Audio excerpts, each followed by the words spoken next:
بسم اللہ الرحمن الرحیم۔ السلام علیکم ناظرین، فداء دل آپ کی خدمت میں حاضر ہے۔ پاکستان اور افغانستان کی کشیدگی کا ایک نیا دور جو ہے وہ شروع ہونے کو ہے۔ اس کی وجوہات کیا ہیں؟ وجوہات آپ کے بالکل سامنے ہیں۔ جو صورتحال اس وقت خیبر پختونخوا میں ہے، بلوچستان میں ہے، اور جو ملیٹنسی میں اضافہ ہوا ہے، دہشت گردی کے واقعات میں اضافہ ہوا ہے، فورسز کا جانی نقصان جو ہے یہ بڑھ رہا ہے، حملوں میں تیزی آئی ہے، خصوصاً جب ہم جنوبی اضلاع اور بنو کی صورتحال کے حوالے سے بات کرتے ہیں۔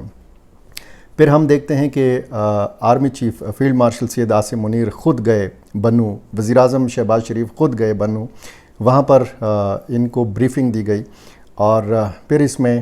ذرائع بتاتے ہیں کہ دو ٹوک فیصلہ کیا گیا ہے، بڑا ایک واضح، بڑا ایک کلیئر پیغام کابل تک پہنچا دیا گیا ہے کہ جی آپ اگر وہاں سے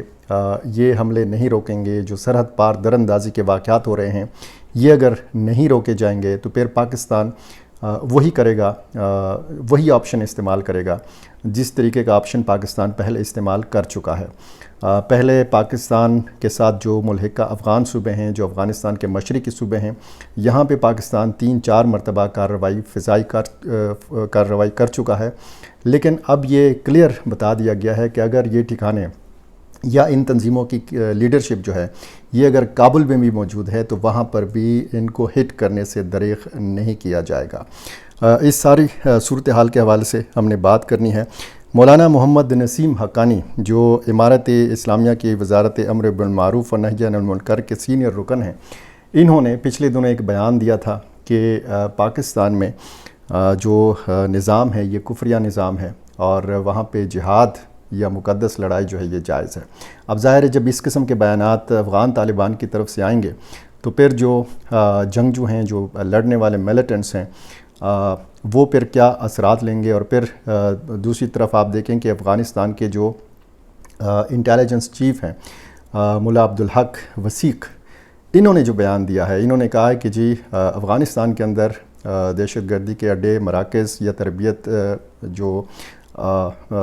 ٹریننگ سینٹرز ہیں یہ نہیں ہیں، یہ سرحد پار ہیں۔ اب انہوں نے پاکستان کا نام تو نہیں لیا، لیکن ظاہر ہے کہ وہ ایران کے حوالے سے بات نہیں کر رہے تھے، وہ تاجکستان کے حوالے سے بات نہیں کر رہے تھے، وہ چین کے حوالے سے بات نہیں کر رہے تھے، وہ بات کر رہے تھے پاکستان کے حوالے سے۔ اب صورتحال جو ہے خاصی جو ہے تشویشناک ہو چکی ہے۔ پاکستان اور افغان طالبان کے جو تعلقات ہیں ان میں خاصی بگاڑ جو ہے وہ دیکھنے کو مل رہا ہے۔ یہ بگاڑ جو ہے ظاہر ہے کہ دونوں ملکوں کے مفاد میں نہیں ہے، دونوں ملکوں کے عوام ایک دوسرے کے ساتھ جڑے ہوئے ہیں، دونوں ملکوں کے جو مفادات ہیں یہ ایک دوسرے کے ساتھ جڑے ہوئے ہیں۔ دنیا بڑا تیزی کے ساتھ بدل رہی ہے، لیکن کابل اور اسلام آباد کے جو آپس کے تعلقات ہیں وہ اگر ٹھیک نہیں ہیں تو ظاہر ہے کہ یہ پورا ریجن جو ہے اس سے ڈسٹرب ہوگا۔ اگر پاکستان میں استحکام نہیں ہے، اگر پاکستان میں امن نہیں ہے تو پھر ظاہر ہے کہ جو یہاں کی سیکورٹی فورسز ہیں، جو یہاں کی حکومتیں ہیں، انہوں نے کرنا ہے، انہوں نے اپنی کارروائی کرنی ہے۔ اور جس طریقے سے ہم نے پہلے دیکھا کہ پاکستان نے پہلے کارروائیاں کی ہیں، جو یہ تفصیل میں آپ کے سامنے رکھ دیتا ہوں، جو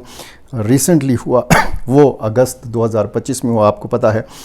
ننگرہار میں اور خوست میں پاکستان نے فضائی کارروائی کی، اور اس میں وہاں پہ جانی نقصان بھی ہوا۔ گو کہ وہاں سے پھر ہمیشہ اس طرح کے جب حملے ہوتے ہیں تو پھر کہا جاتا ہے کہ جی عام لوگوں کو، خواتین کو یا بچوں کو مارا گیا۔ ان واقعات کی تفصیل یہ ہے کہ ایک تو حملہ جو پاکستان کی طرف سے کیا گیا تھا 16 اپریل کو 2022 کو، یہ فضائی کارروائی کی گئی تھی خوست میں اور کنڑ میں، کوئی 47 لوگ جو ہیں یہ مارے گئے تھے 18 مارچ 2024 کو، اور اس سے پہلے جولائی 2023 میں برمل پکتیکا میں یہ پاکستان نے فضائی کارروائی کی تھی۔ مارچ 18 2024 پاکستانی طیاروں نے خوست اور پکتیکا میں جو ہے یہ کارروائی کی تھی، مبینہ ٹھکانوں کو نشانہ بنایا گیا تھا۔ اسی طرح دسمبر 24 اور 26 2024 یہ ایئر سٹرائکس کی تھیں پاکستان نے، یہ برمل ڈسٹرکٹ میں، اور تقریباً 40 افراد کے حوالے سے بتایا گیا تھا کہ یہ اس حملے میں مارے گئے تھے، اور یہ جو علاقے تھے یہ لمن اور مارغہ کے علاقے تھے۔ پاکستانی جو ملیٹنٹس ہیں، آپ کو پتہ ہے کہ یہ ان مشرقی صوبوں میں آباد ہیں، یہاں پہ رہتے ہیں، فیملی سمیت رہتے ہیں۔ وزیرستان سے بہت زیادہ فیملیز کا تعلق ہے، اور پھر بتایا جاتا ہے کہ جی جب پاکستان میں فوجی آپریشنز ہوئے تو پھر یہ لوگ نقل مکانی کر کے پاکستان سے گئے افغانستان اور ادھر جا بسے۔ اب جو صورتحال اس وقت خیبر پختونخوا کی ہے، باجوڑ میں آپ دیکھیں، دیر میں آپ دیکھیں،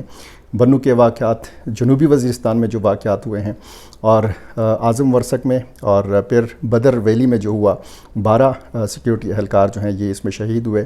اور ان کی نماز جنازہ باقاعدہ بنو میں ادا کی گئی۔ فیلڈ مارشل آصف منیر نے اس میں شرکت کی، وزیر اعظم محمد شہباز شریف نے اس میں شرکت کی، اور بڑا دو ٹوک پیغام دے دیا گیا ہے کابل کی حکومت کو کہ آپ نے انتخاب کرنا ہے، آپ نے ان تنظیموں کا ساتھ دینا ہے جو پاکستان کے لیے چیلنج بنی ہوئی ہیں، یا پھر آپ نے پاکستان کو چننا ہے۔ اب یہ آپشن جو ہے یہ اس سے پہلے بھی دیا جا چکا ہے، یہ کہا جا چکا ہے افغان طالبان کو کہ جی پاکستان کے اندر جو مسائل ہیں ان کے حل کی کنجی جو ہے آپ کے پاس ہے، افغان طالبان کے پاس ہے۔ اب کیسے ہے؟ کیونکہ لیڈرشپ جو ہے، اب جب آپ ٹی ٹی پی کے حوالے سے بات کرتے ہیں تو صرف ٹی ٹی پی نہیں ہے، میں بار بار یہ کہتا ہوں کہ یہ مختلف تنظیموں کا اتحاد جو ہے، صرف یہ سرگرم نہیں ہے۔ حافظ گل بہادر ہے، لشکر اسلام ہے، ان کا جو اتحاد ہے، اور مختلف چھوٹی بڑی باقی تنظیمیں جو ہیں، اتحاد المجاہدین پاکستان، اور دوسری طرف جب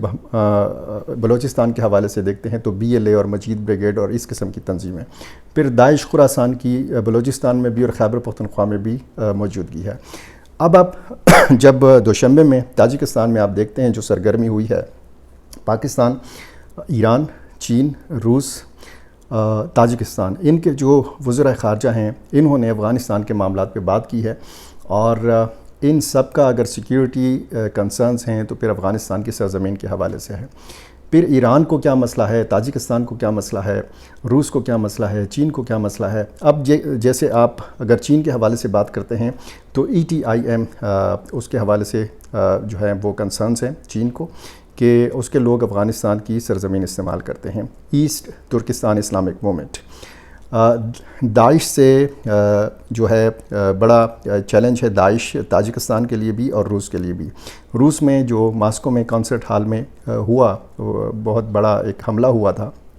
اس میں 150 کے لگ بھگ لوگ مارے گئے تھے۔ اس میں بتایا گیا تھا کہ جی اس کے تانے بانے افغان سرزمین کے ساتھ ملتے تھے، تاجکستان کے کچھ لوگ تھے اور جن کے رابطے افغانستان میں بھی تھے۔ تو داعش ظاہر ہے کہ روس کے لیے بھی چیلنج ہے، اور وہ تاجکستان کے لیے بھی چیلنج ہے، یہ خود افغان طالبان کے لیے بھی چیلنج ہے، پاکستان کے لیے بھی چیلنج ہے۔ ایک تنظیم جو ہے وہ چین کے لیے، اور پھر ایران کے لیے بھی ظاہر ہے کہ اسی قسم کے خدشات موجود ہیں چونکہ اس کی بھی سرحد ملتی ہے افغانستان کے ساتھ۔ اب پاکستان کے جو کنسرنز ہیں وہ ٹی ٹی پی ہے، حافظ گل بہادر گروپ ہے، BLA ہے، مجید بریگیڈ ہے، باقی جو بلوچستان میں سرگرم تنظیمیں ہیں۔ تو یہ اس خطے کے جو ممالک کا دباؤ ہے وہ افغانستان کے طالبان کے اوپر بڑھ رہا ہے، لیکن وہاں سے اس قسم کے بیانات آ رہے ہیں کہ جی افغانستان میں تو دہشت گردی کے کوئی مراکز نہیں ہیں، لیکن سرحد پار یہ موجود ہیں۔ روس کے جو نمائندہ خصوصی ہیں یا روس کی جو قیادت ہے، وہاں سے یہ کہا گیا کہ جناب 23,000 جو ملیٹنٹس ہیں، جو دہشت گرد ہیں، یہ افغانستان میں موجود ہیں۔ اب مختلف جو عالمی رپورٹس ہیں، یہ اگر ہم ان رپورٹس کو یہ کہہ کر ایک سائڈ پہ رکھ دیں کہ جی عالمی جو طاقتیں ہیں وہ افغان طالبان کی پالیسیز سے اتفاق نہیں کرتی یا ان کی نظریاتی ان کے ساتھ مخالفت ہے، چونکہ وہ کہتے ہیں کہ جی ہمارا ایک اسلامی شرعی نظام ہم نے افغانستان میں نافذ کیا ہوا ہے، تو اس لیے ساری دنیا ہمارے خلاف ہے، امریکہ ہمارے خلاف ہے، اسرائیل ہمارے خلاف ہے، مغربی جو مختلف انسانی حقوق کی تنظیمیں ہیں یہ ہمارے خلاف ہیں۔ اس خطے کے جو غیر مسلم ممالک ہیں ان کا بھی اگر کوئی کنسرن ہے تو وہ بھی ایک سائڈ پہ رکھ دیتے ہیں، لیکن اس خطے کے جو مسلمان ممالک ہیں ان کے کیا تحفظات ہیں، ان کے تحفظات کو سنا کیوں نہیں جاتا؟ اس اہم معاملے پر اگر پاکستان میں جو ہے ایک تقسیم پائی جاتی ہے کہ جی ایکشن ہونا چاہیے یا مذاکرات ہونا چاہیے، اسی قسم کی تقسیم افغانستان کے اندر کیوں ہے؟ افغانستان میں جو اندر کی صورتحال ہے، کیا افغانستان اسی طرح تنہائی میں آگے بڑھ سکتا ہے؟ کیا افغانستان اس طرح عالمی آئسولیشن میں ترقی کر سکتا ہے؟ یہ سوچنا ہے افغان کی عادت کو، اور دیکھنا ہے کہ جی اس خطے کے جو باقی ممالک ہیں، پاکستان کے ساتھ آپ کے جو بھی سیاسی مسائل ہیں وہ ہو سکتا ہے کہ اس کی کوئی بنیاد ہو، اس کی کوئی وجہ ہو،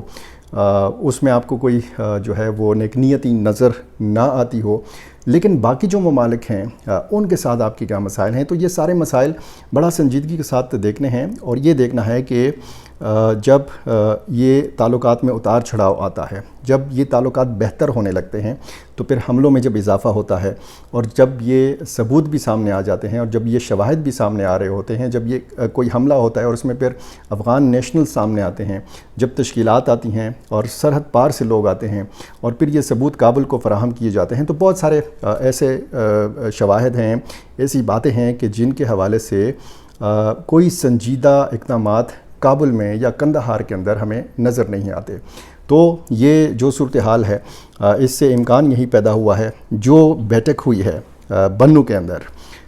جو عسکری اور سیاسی قیادت نے مل کر وہاں بریفنگ لی ہے اور جو فیصلہ لیا ہے، اس کا امکان ظاہر کیا جا رہا ہے کہ ایک بار پھر پاکستان فضائی کارروائی کر سکتا ہے سرحد پار، یعنی افغانستان کے اندر، کیونکہ پاکستان کی عسکری قیادت نے بڑا واضح کہا ہے کہ جی ہم اپنے جو حملہ آور ہیں، جو دہشت گرد ہیں، ان کا پیچھا کریں گے، ان کا تعاقب کریں گے، چاہے ہمیں اس کے لیے سرحد پار کیوں نہ کرنا پڑے، چاہے ہمیں کابل میں ہٹ کیوں نہ کرنا پڑے۔ تو پاکستان اور افغانستان کے تعلقات میں جو بگاڑ ہے، اس کے ایک نئے دور کا آغاز ہے، اور یہ بہت بدقسمتی ہے، دونوں ملکوں کے عوام کی بھی بدقسمتی ہے، اس خطے کی بھی بدقسمتی ہے۔ جو بھی انہی حوالوں سے